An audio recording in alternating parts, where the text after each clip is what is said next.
I have a very epic historical fiction story for you that you have to give a try. It's by Min Jin Lee, and it's called Pachinko. And it's a story that spans generations and takes place both in Korea and Japan. And just as a side note, I have to say, like, I learned so much about Korean and Japanese, like, historical relations. I had no idea.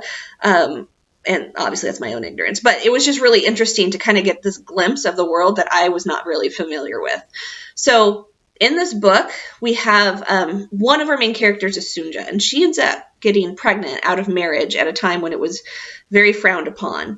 And so there's kind of like this crisis of what do we do?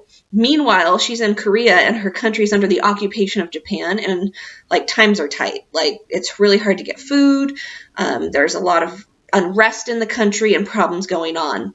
So a visiting minister actually ends up to marry her to like save her reputation, and they start a family together.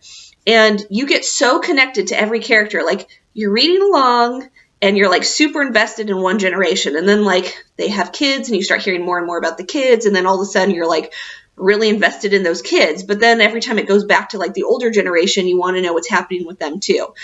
So if you like stories that like show you different parts of the world, that dive deep into like the relationships between family members, that give you a glimpse of maybe a different culture than what you've been exposed to before, I highly recommend Pachinko. It was such an amazing tale. It just really swept me up and caught me up in its snare. So Pachinko by Min Jin Lee.